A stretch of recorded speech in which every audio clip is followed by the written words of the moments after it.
El gerente del banco palideció por completo.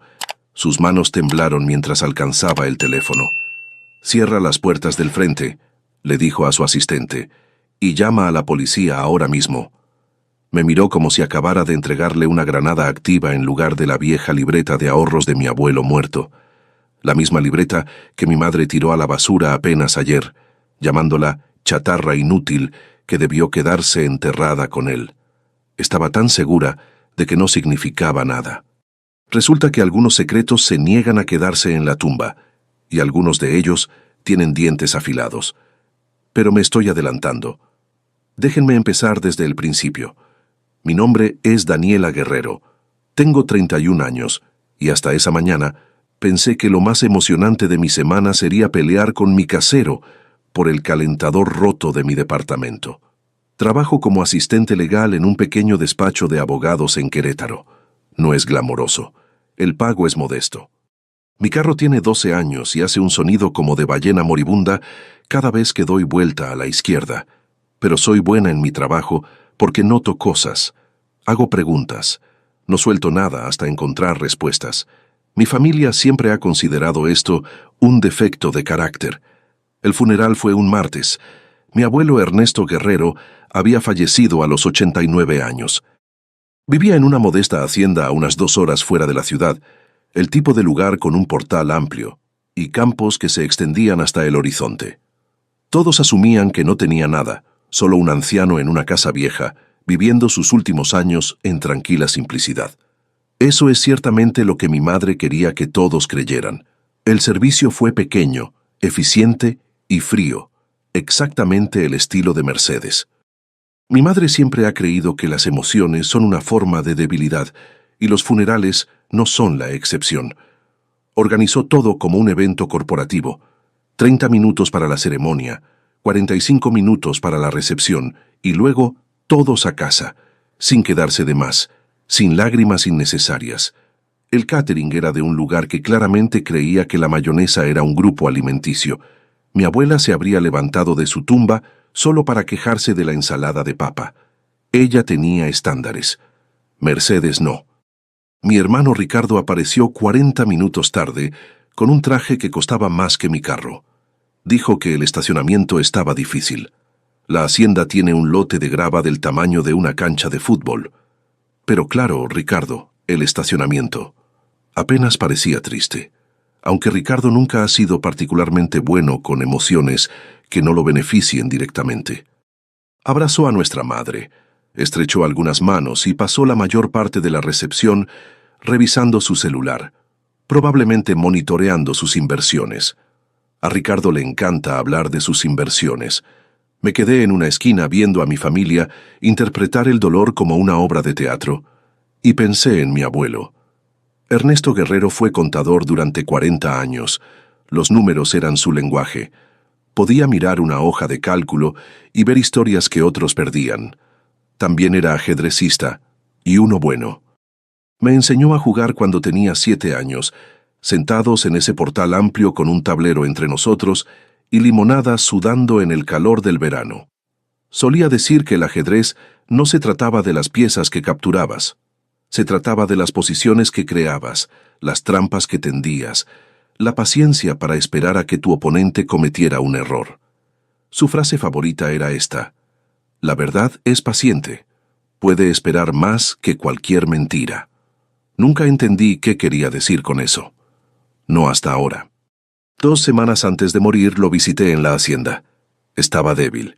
Su cuerpo estaba fallando, pero sus ojos eran agudos, enfocados, vivos. Agarró mi mano con sorprendente fuerza y me acercó. Su voz era apenas un susurro, pero cada palabra era deliberada. «La libreta», dijo, «en mi estudio. El libro de ajedrez, solo tú, Daniela, prométeme». Prometí. No entendí, pero prometí. Después del servicio funeral, la familia se reunió en la hacienda. Mercedes ya estaba caminando por las habitaciones, hablando de vender la propiedad, discutiendo compradores potenciales, calculando metros cuadrados como si el cuerpo ni siquiera estuviera frío todavía. Ricardo asentía, ocasionalmente ofreciendo sugerencias. Claramente habían discutido esto antes, probablemente mientras el abuelo aún estaba vivo. Me escapé a su estudio. Era una habitación pequeña forrada de libreros que olía a papel viejo y tabaco de pipa. El abuelo no había fumado en 20 años, pero el olor nunca se fue. Encontré el libro de ajedrez inmediatamente. Final estratégico. Guía de un maestro. Era su favorito. Habíamos discutido las posiciones de ese libro 100 veces. Lo saqué del estante y se sintió mal, demasiado pesado. Lo abrí y mi corazón se detuvo. Las páginas habían sido vaciadas. Dentro había una vieja libreta de cuero desgastada en los bordes, el tipo de cosa que podrías encontrar en una tienda de antigüedades. Se veía antigua, como algo de otra época. La llevé a la sala, curiosa, queriendo compartir este descubrimiento con mi familia. Ese fue mi error. Mercedes la vio antes de que pudiera hablar. Su reacción fue inmediata, demasiado rápida, demasiado aguda. Cruzó la habitación en 3 pasos, me la arrebató de las manos y apenas la miró antes de tirarla directamente al bote de basura de la cocina. «Esto es basura», dijo. «Cuentas viejas que ni siquiera existen. Esto debió quedarse enterrado con él». «No andes escarbando en sus cosas, Daniela. No es apropiado». Ricardo se rió desde el sofá. «Siempre tan sentimental, ¿verdad, Dani?» Se intercambiaron una mirada, breve, casi invisible. Pero la vi. He pasado 8 años trabajando en un despacho legal. He visto esa mirada antes. Es la mirada que la gente se da cuando comparte un secreto. Cuando tienen miedo de que alguien se esté acercando demasiado a algo que quieren mantener oculto. Esa noche no pude dormir. Seguía pensando en la reacción de mi madre. Si la libreta no valía nada, ¿por qué estaba enojada? ¿Por qué no solo desdeñosa? ¿Por qué necesitaba tirarla tan rápido, tan decisivamente? Y seguía pensando en mi abuelo, sus ojos agudos, sus palabras deliberadas. Fue contador durante 40 años. No cometía errores con números o documentos. Si escondió esa libreta en un libro de ajedrez y solo me habló de ella a mí, había una razón. La gente solo reacciona con enojo cuando tiene algo que esconder. A las 5 de la mañana tomé una decisión. Iba a regresar a esa hacienda. Esa libreta todavía estaba en la basura, y yo iba a descubrir por qué mi madre quería enterrarla tan desesperadamente. Pero antes de entrar en la historia, apóyanos dándole like y suscribiéndote ahora mismo. También quiero saludarlos. Déjenme en los comentarios su nombre, su ciudad, ideas. Gracias. El camino a la hacienda tomó 2 horas en la luz gris antes del amanecer. Mantuve la radio apagada. Necesitaba pensar. Mi abuelo era muchas cosas. Paciente, metódico, estratégico. Pasó 40 años como contador, rastreando números, encontrando discrepancias, documentando todo. Jugaba ajedrez como un hombre que podía ver 15 movimientos adelante. No hacía las cosas al azar. No escondía libretas en libros vaciados y susurraba instrucciones crípticas a menos que hubiera una razón. Y mi madre no tiraba cosas a la basura con tanta agresión a menos que tuviera miedo.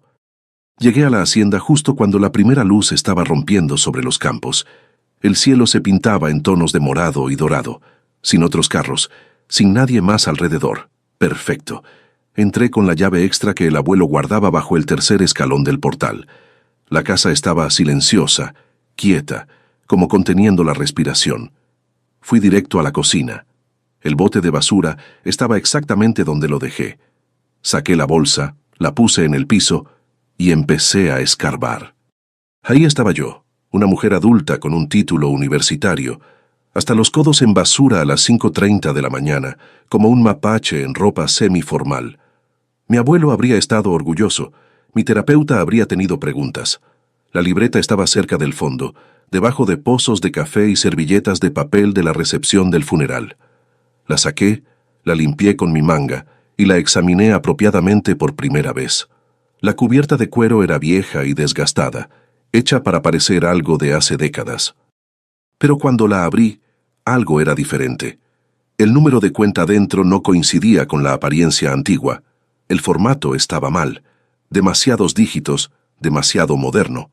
Y luego encontré la nota. Metida en el lomo de la libreta, doblada en un cuadrado diminuto, había un papel con la cuidadosa letra de mi abuelo.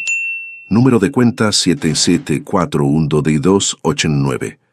Ellos no saben de esta. Pide el historial completo. No confíes en nadie de la familia.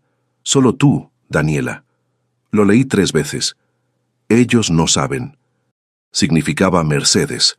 Significaba Ricardo. Mi abuelo había escondido algo de su propia familia. Había confiado solo en mí para encontrarlo. Tomé fotos de todo. La libreta, la nota, el número de cuenta. Las subí al almacenamiento en la nube inmediatamente. Trabajar en un despacho legal te enseña ciertos hábitos. Los documentos pueden ser destruidos. Los archivos pueden perderse. Pero los respaldos digitales son para siempre. Manejé a casa con la libreta en mi bolsa y preguntas ardiendo en mi mente. La primera llamada llegó a las 10 de la mañana. Mercedes. Su voz era dulce, preocupada, maternal, todo lo que ella no es. Solo revisando cómo estás después de ayer, dijo. Qué día tan difícil para todos nosotros. Esperé. Había más viniendo. No tomaste nada de la hacienda, ¿verdad? Todo pertenece al patrimonio ahora. Necesitamos catalogarlo apropiadamente antes de la venta. Mentí suavemente. Solo uno de los libros de ajedrez del abuelo para recuerdos. Hubo una pausa. Podía escucharla calculando, decidiendo si presionar más. Luego su voz se relajó. Bien, está bien. Pero no sigas escarbando en sus cosas, Daniela. Algunas cosas es mejor dejarlas en paz. Tu abuelo no estaba bien, no era él mismo estos últimos años. Su mente se estaba yendo. No siempre sabía qué era real y qué no. No dije nada, pero por dentro estaba gritando. Hace 2 semanas mi abuelo me miró a los ojos y me dio instrucciones específicas. La libreta, el libro de ajedrez, solo yo. Ese no era un anciano confundido. Ese era un hombre con un plan. Ese era un hombre que sabía exactamente lo que estaba haciendo. La segunda llamada llegó a las 7 de esa noche. Ricardo.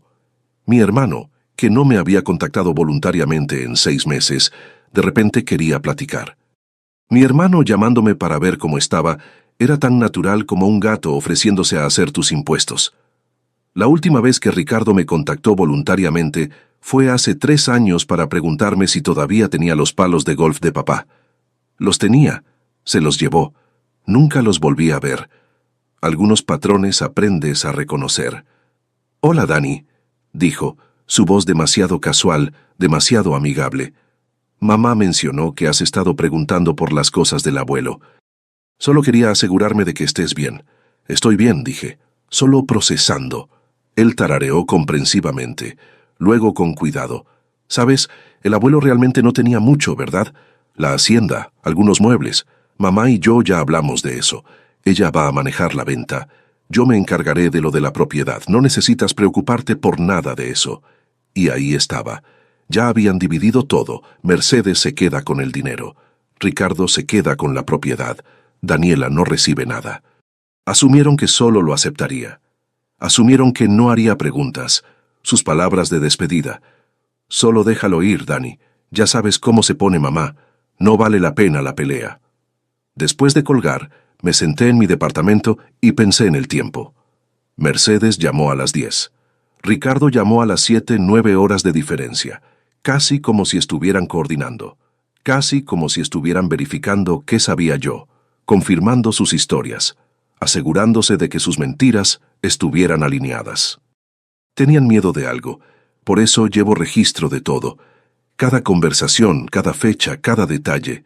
Trabajar en un despacho legal te enseña que las memorias se desvanecen, pero los documentos son para siempre. Escribí ambas llamadas palabra por palabra. Hora, duración, frases exactas. Miré la libreta otra vez. La nota de mi abuelo, el número de cuenta que era demasiado moderno para la cubierta de cuero vieja. Mañana iba a tomar un día personal. Iba a ir a ese banco. Iba a descubrir qué escondió mi abuelo. Y lo que sea que mi madre estuviera tan desesperada por mantener enterrado, yo lo iba a arrastrar a la luz. Amigos, cada historia que les cuento sale todos los días. Pero YouTube solo se las mostrará si tocan el botón rojo de suscribirse. Toquen suscribirse, activen la campanita y nunca se perderán una historia. Gracias. Tomé un día personal del trabajo que mi jefe me concedió con mínimas preguntas. Uno de los beneficios de nunca tomar tiempo libre es que la gente no discute cuando finalmente lo haces. El camino al banco tomó 2 horas.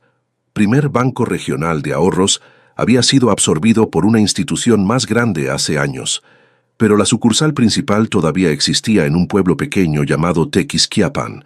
Era el tipo de lugar con un semáforo y una fonda que probablemente había servido el mismo café desde 1972. Entré al banco a las 9:15 llevando la libreta, mi identificación, el acta de defunción de mi abuelo y documentos probando que era familia. No esperaba nada. Tal vez unos cientos de pesos en una cuenta olvidada. Tal vez solo respuestas. La joven cajera en el mostrador sonrió cuando me acerqué. Tomó la libreta, la examinó con curiosidad educada y tecleó el número de cuenta en su computadora. Su sonrisa se desvaneció. Se disculpó, hizo una llamada en la parte de atrás, habló en tonos susurrados que no podía escuchar. Pasaron 20 minutos. Me senté en el lobby viendo el reloj, empezando a sentirme tonta. Tal vez Mercedes tenía razón. Tal vez esto no era nada. Tal vez había manejado 2 horas para una cuenta vacía y un callejón sin salida. Me senté en ese lobby tanto tiempo que aprendí toda la historia de vida del guardia de seguridad. Su nombre era Carlos.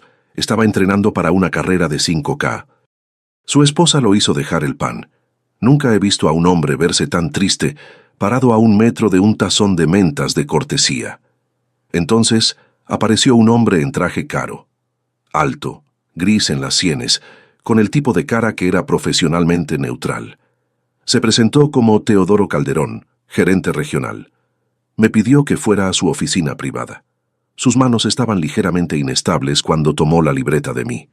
La examinó como si pudiera explotar. Luego se sentó pesadamente en su silla de cuero y soltó un largo suspiro. «Señorita Guerrero», dijo cuidadosamente, «esta cuenta está marcada en nuestro sistema». Sentí que mi estómago caía. ¿Marcada? Esa palabra nunca significa nada bueno. Pero continuó. «No por algo que usted haya hecho. Por su historia», explicó. La cuenta no era de 1962, a pesar de lo que sugería la cubierta vieja de la libreta. Fue abierta en 2010. Mi abuelo había usado deliberadamente la cubierta antigua para disfrazarla, para esconderla. La cuenta era un instrumento de ahorro con interés compuesto. Había estado intocada durante 14 años. El saldo actual era... Escribió un número en un papel y lo deslizó por el escritorio. 2.147.832. Cuando vi ese número, hice un sonido que solo puedo describir como lo que pasa cuando accidentalmente te sientas en un gato. Parte jadeo, parte gemido, parte necesidad desesperada de acostarme. El gerente del banco me ofreció agua. Necesitaba algo más fuerte. 2 millones de pesos. Mi abuelo, que todos pensaban que no tenía nada, que vivía en una modesta hacienda y usaba los mismos 3 suéteres durante 20 años, tenía 2 millones de pesos escondidos en una cuenta que nadie conocía. Pero Teodoro Calderón no estaba celebrando conmigo. Su cara se veía más preocupada, no menos. «Hay algo más», dijo. «En 2015, alguien intentó acceder a esta cuenta. Tenían documentos de poder notarial para Ernesto Guerrero. Tenían lo que parecía ser su firma, autorizando la transferencia. Pero nuestro sistema de verificación marcó inconsistencias en los documentos. Las firmas no coincidían del todo con nuestros registros. El acceso fue denegado y el intento fue registrado en nuestro sistema de seguridad. Mi boca estaba seca. «¿Quién?», pregunté, ya sabiendo la respuesta. Calderón miró sus papeles. La persona que intentó acceder estaba listada como Mercedes Guerrero. Hizo una pausa. «¿Es familiar suya?» «Mi madre. Mi madre intentó robar este dinero hace 9 años. Falló, pero lo intentó». Calderón hizo más llamadas. Llegó más gente. Una mujer de su división de seguridad. Un hombre de legal. Sacaron registros de sus archivos y de otros bancos donde mi abuelo tenía cuentas. El cuadro que emergió era devastador. Mi abuelo tenía dinero significativo. Una herencia de sus propios padres en 1995, cuidadosamente invertida y crecida a lo largo de los años. Para 2009, cuando mi padre murió y Mercedes se convirtió en la cuidadora del abuelo, había acumulado más de 1 millón de pesos en varias cuentas. Mercedes las encontró, y durante 5 años, de 2010 a 2015, las vació. Transferencia por transferencia, retiro por retiro, usando documentos de poder notarial y firmas que se veían auténticas, pero no lo eran.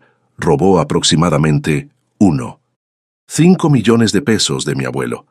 Pero Ernesto era contador. Lo notó. No podía detenerla legalmente porque ella había convencido a los tribunales de que él era mentalmente incompetente. No podía ir a la policía porque nadie creía a un anciano confundido sobre su devota nuera. Estaba atrapado, así que hizo lo único que podía hacer: escondió lo que quedaba. En 2010, cuando se dio cuenta de lo que estaba pasando, abrió secretamente esta cuenta. Transfirió 1 millón de pesos a ella. Usó la cubierta de libreta vieja para disfrazarla. No le dijo a nadie.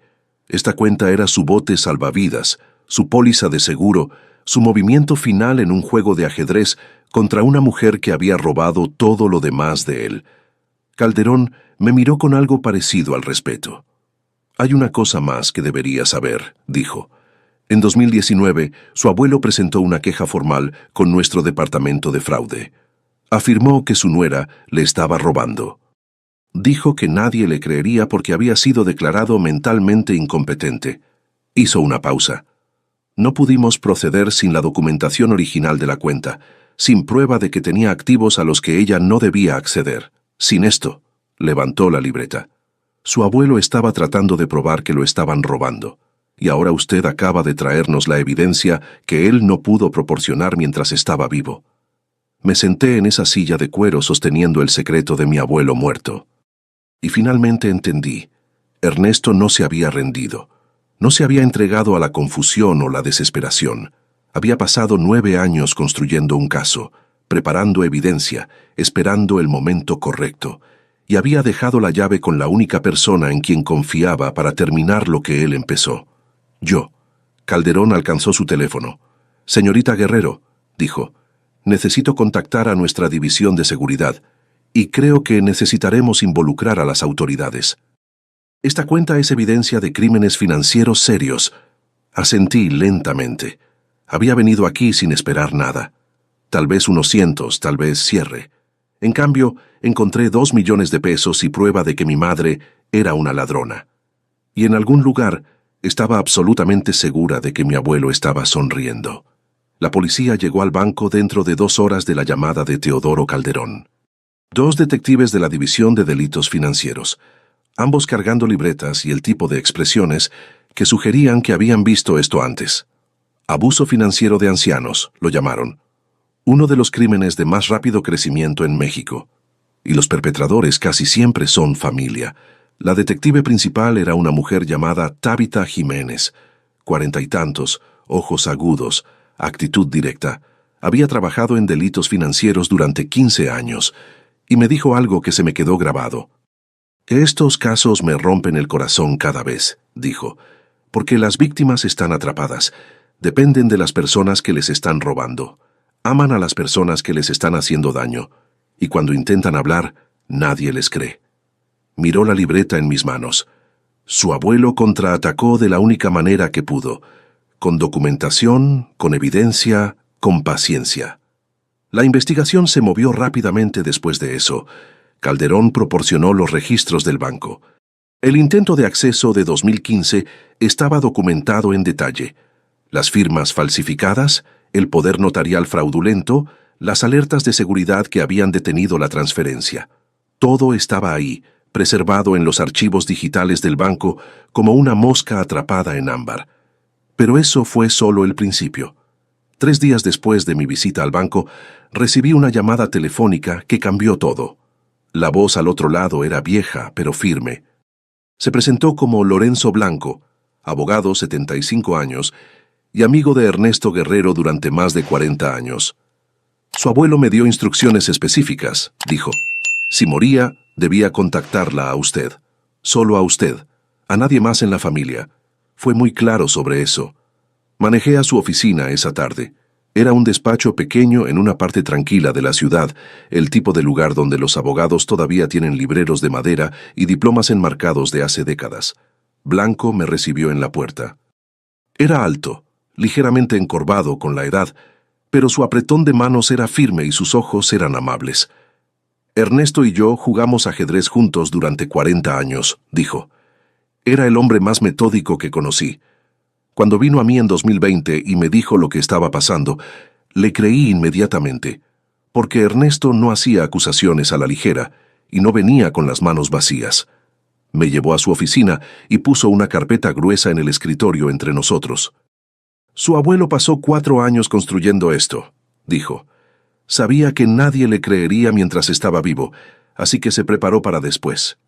Abrí la carpeta con manos temblorosas. Dentro estaba todo. Copias de los documentos de poder notarial falsificados, lado a lado con ejemplos de la firma real de mi abuelo. Las diferencias eran sutiles pero claras una vez que sabías qué buscar. Los bucles eran demasiado perfectos. La presión era demasiado pareja.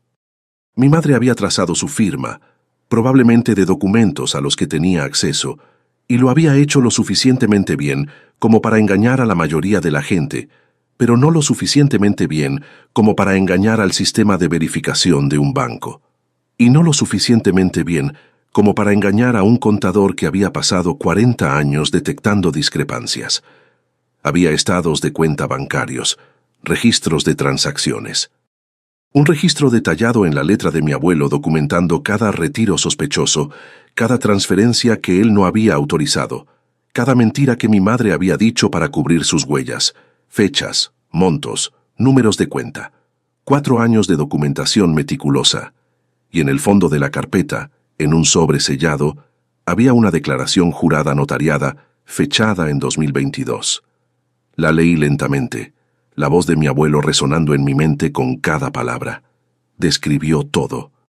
Cómo Mercedes había tomado control de sus finanzas después de que su hijo murió en 2009.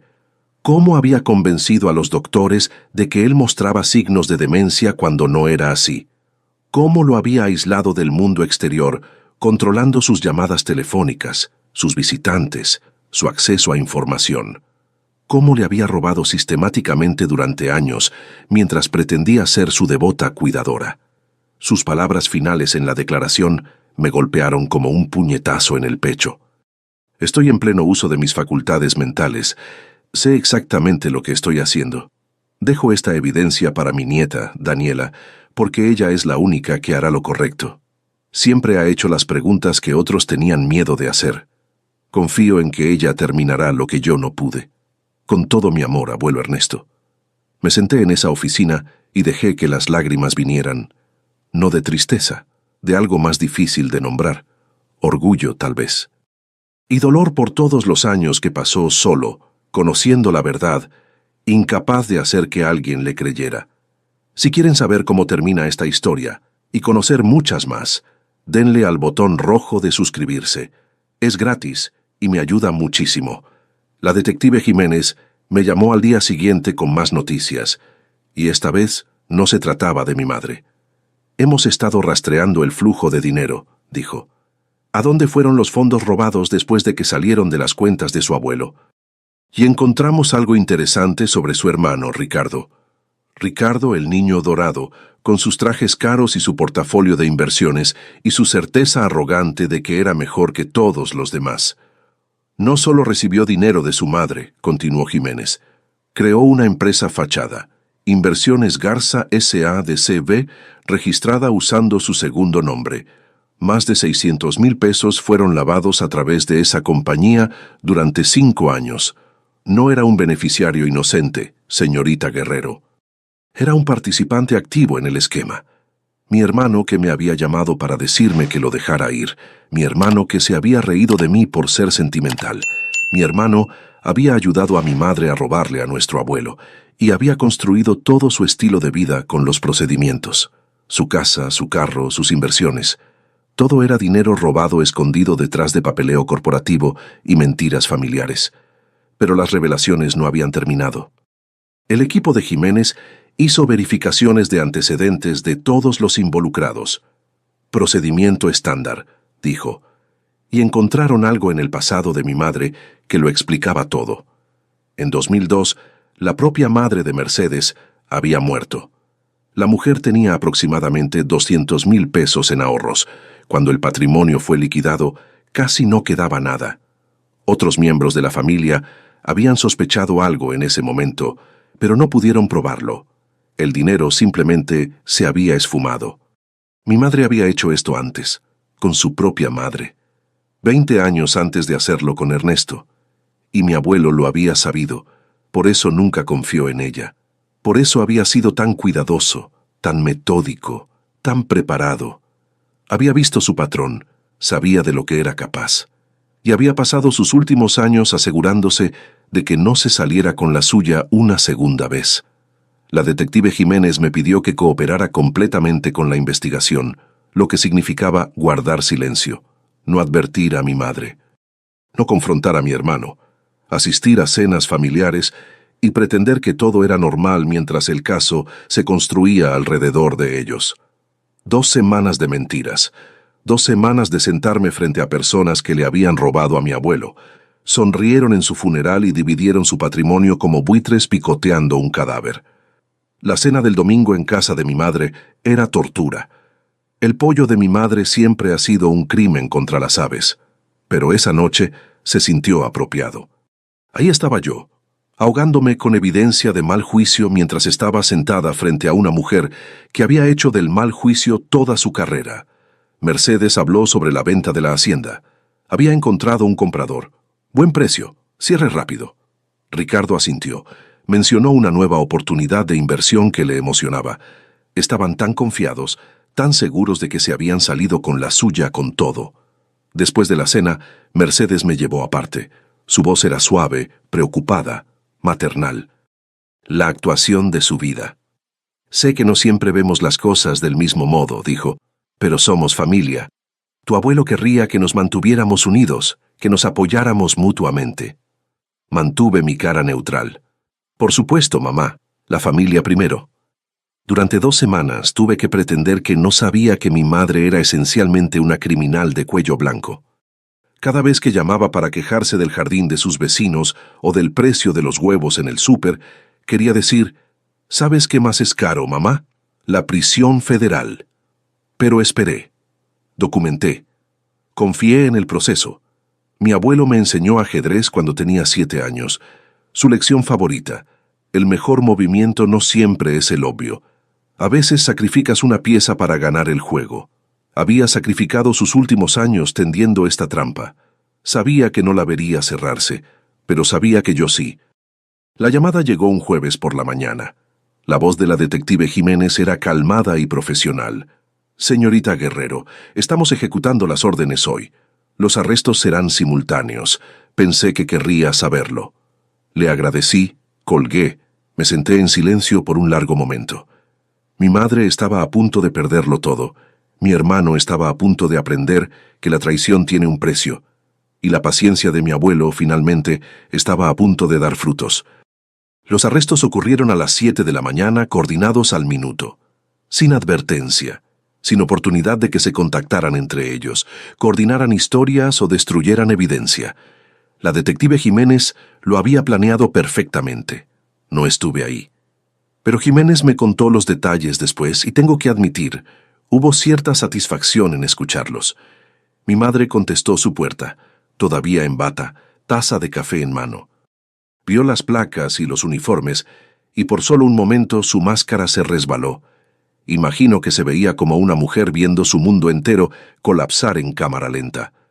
La detective Jiménez presentó la orden, leyó los cargos: fraude, falsificación, abuso financiero de ancianos, robo. Mi madre intentó una última manipulación. Su voz era firme, razonable, la voz de una mujer que había hablado para salirse de problemas toda su vida. Esto es un error, dijo. Mi suegro estaba mentalmente mal. No sabía lo que decía. Estaba tratando de protegerlo. Jiménez no estaba impresionada. Señora, tenemos 4 años de evidencia documentada, una declaración notariada de su suegro, atestiguada por un abogado, registros bancarios de su intento de acceder a una cuenta que no sabía que existía, y un rastro de papel mostrando exactamente a dónde fue el dinero. Esto no es un error. Estos son consecuencias. Mi madre fue esposada y llevada al auto policial, sin gritos, sin escena dramática. Solo la muerte silenciosa de una mentira que había durado 15 años. Al otro lado de la ciudad, al mismo momento, mi hermano estaba en su oficina. Estaba en una junta con clientes cuando los oficiales entraron. Escuché que se puso completamente pálido. Intentó explicar que debía haber alguna confusión. Intentó mencionar a su abogado. Los oficiales no estaban interesados en negociación. Ricardo fue esposado frente a sus colegas. Su reputación murió en ese momento. Lo que sea que había construido, la imagen que había cultivado se había ido. No te recuperas de ser arrestado por lavado de dinero en tu propia sala de juntas. El caso se movió por los tribunales durante los siguientes meses. Asistí a algunas de las audiencias. Vi cómo se acumulaba la evidencia. Vi cómo la expresión confiada de mi madre lentamente se desmoronaba conforme el alcance del caso de la fiscalía se hacía claro. Su abogado intentó de todo. Afirmó que Ernesto era mentalmente incompetente, así que su declaración era inválida. La fiscalía trajo a 3 doctores que habían examinado a mi abuelo a lo largo de los años. Los 3 testificaron que Ernesto no mostraba signos de demencia. Era agudo, coherente, consciente. El fallo de incompetencia, explicaron, había sido basado en información falsa proporcionada por Mercedes misma. Ella había convencido a los tribunales de que su suegro estaba perdiendo la cabeza para que nadie le creyera cuando dijera que ella le estaba robando. El juez no fue comprensivo. El abogado de Ricardo intentó un enfoque diferente. Vino a mí en privado con una oferta. Ricardo testificaría contra nuestra madre a cambio de una sentencia reducida. Afirmó que había sido manipulado, que no sabía el alcance completo de lo que estaba pasando, que él también era una víctima. El abogado entregó el mensaje de Ricardo cuidadosamente. Su hermano dice que quiere arreglar las cosas. Está dispuesto a cooperar completamente. Pensé en ello por exactamente 3 segundos. Dígale a mi hermano que nuestro abuelo me enseñó ajedrez, dije. Y en ajedrez no negocias con peones. No importó de todos modos.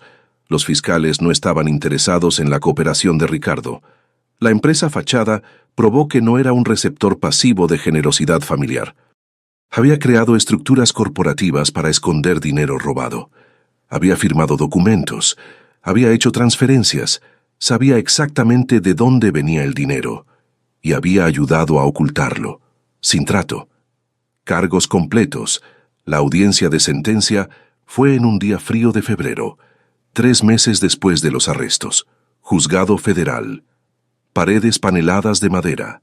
La bandera mexicana colgando detrás del estrado del juez. Antes de que se leyeran las sentencias, el fiscal pidió presentar una declaración de la víctima, de Ernesto. La sala quedó en silencio mientras leía sus palabras en voz alta. Mi nuera robó mi dinero y mi dignidad.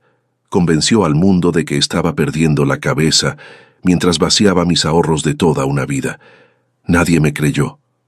Pero no estoy confundido.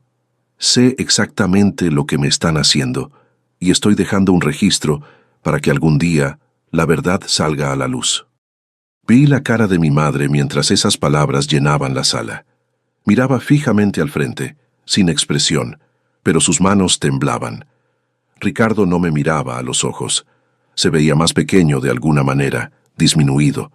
El hermano confiado y exitoso que siempre me había menospreciado se había ido. En su lugar, había solo un hombre que había apostado todo a una mentira y perdió. El juez dictó las sentencias. Mercedes Guerrero, 7 años en prisión federal, sin posibilidad de libertad anticipada. Restitución completa ordenada. Todo lo que poseía sería liquidado y devuelto al patrimonio. Ricardo Guerrero, 3 años en prisión federal. Condena por delito grave que lo seguiría el resto de su vida. Su carrera de inversiones, su reputación profesional, su imagen cuidadosamente construida de éxito. Todo había terminado. Me senté en esa sala y sentí algo que no esperaba. No triunfo, no satisfacción, solo un sentido tranquilo de finalización, como un libro finalmente llegando a su último capítulo. Después de la audiencia, la detective Jiménez me encontró en el pasillo. Su abuelo estaría orgulloso, dijo. Él luchó durante años. Usted lo terminó. Le agradecí. Estreché su mano. Salí del juzgado hacia el aire frío de febrero. Más tarde, el abogado de Ricardo me llamó una vez más. Preguntó si consideraría visitar a mi hermano en prisión. Dijo que Ricardo quería disculparse, quería explicar. Dije que lo pensaría. Todavía lo estoy pensando. Han pasado 6 meses. Probablemente seguiré pensando. Algunas disculpas llegan demasiado tarde para importar. Algunas explicaciones no merecen ser escuchadas. Mi teléfono vibró. Un mensaje de texto de Lorenzo Blanco, el abogado de mi abuelo. Tu abuelo dejó algo más para ti. Un último artículo. Cuando estés lista, ven a mi oficina. Una sorpresa más. Un movimiento más desde más allá de la tumba. Ernesto todavía no había terminado. Visité la oficina de Lorenzo Blanco 2 días después de la sentencia. El viento de febrero era amargo, pero el sol brillaba y por primera vez en meses sentí que podía respirar. Blanco me esperaba con té y un sobre único en su escritorio. Mi nombre estaba escrito al frente con la cuidadosa letra de mi abuelo. Me pidió que te diera esto después de que todo estuviera resuelto, dijo Blanco. Fue muy específico sobre el momento. Quería que lo leyeras cuando pudieras apreciar lo que significaba. Tomé el sobre. Se sentía ligero, solo papel, pero sabía que contenía algo pesado. Antes de que lo abriera, Blanco explicó el resultado legal. Los 2.1 millones de pesos en la cuenta oculta ahora eran míos. El testamento de Ernesto, guardado de forma segura con Blanco durante años, me nombraba explícitamente como la única beneficiaria. Mi madre y hermano fueron específicamente excluidos con documentación explicando por qué. Además, el proceso de restitución había comenzado. Los activos confiscados de Mercedes y Ricardo serían liquidados y añadidos al patrimonio. Los procedimientos de la venta de la hacienda que mi madre había planeado quedarse vendrían a mí en su lugar. Herencia total, una vez que todo fuera procesado, sería aproximadamente 2.5 millones de pesos. Asentí, pero el dinero se sentía abstracto, distante. Lo que realmente quería estaba en ese sobre. Lo abrí cuidadosamente. Dentro había 2 páginas cubiertas al frente y atrás con la letra de mi abuelo. La carta estaba fechada 1 mes antes de su muerte. Mi queridísima Daniela, comenzaba, si estás leyendo esto, entonces encontraste la libreta, seguiste el rastro, hiciste lo que sabía que harías. Explicaba todo. ¿Por qué me eligió a mí? ¿Cómo documentó cada paso? Su amor por mí. Sus palabras finales. Vive bien, Daniela. Usa el dinero para algo que importe. Construye algo que dure. Sé feliz. Me senté en la oficina de Lorenzo Blanco y dejé que las lágrimas vinieran. No lágrimas tristes. Algo más profundo, algo que se sentía como sanación. Eso fue hace 6 meses. Renuncié a mi trabajo en el despacho legal. Pagué mis deudas. Compré un pequeño edificio en el centro, un local estrecho con ventanas grandes y buena luz. Abrí una librería. El tipo de lugar con sillas cómodas y olor a café y estantes llenos de historias esperando ser descubiertas. La nombré Páginas Guerrero, lo que mi abuelo habría encontrado hilarante. Siempre apreciaba un buen juego de palabras.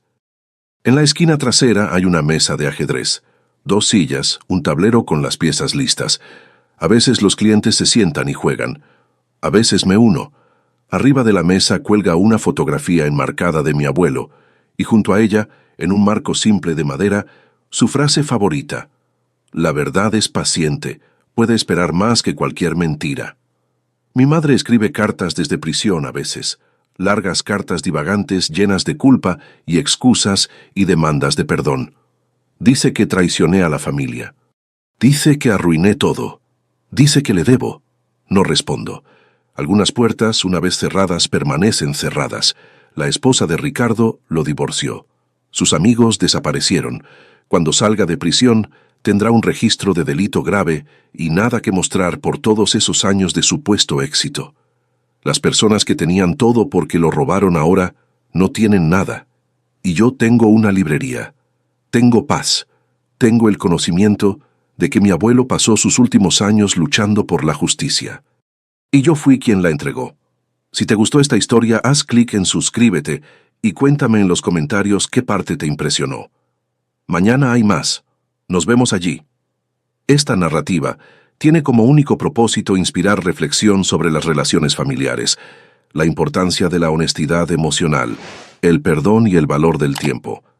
No debe interpretarse como consejo médico, psicológico o de ningún otro tipo profesional.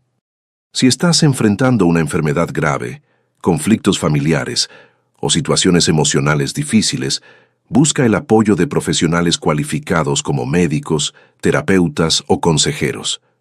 Este contenido es apto para todo público y cumple con las directrices de contenido familiar de YouTube.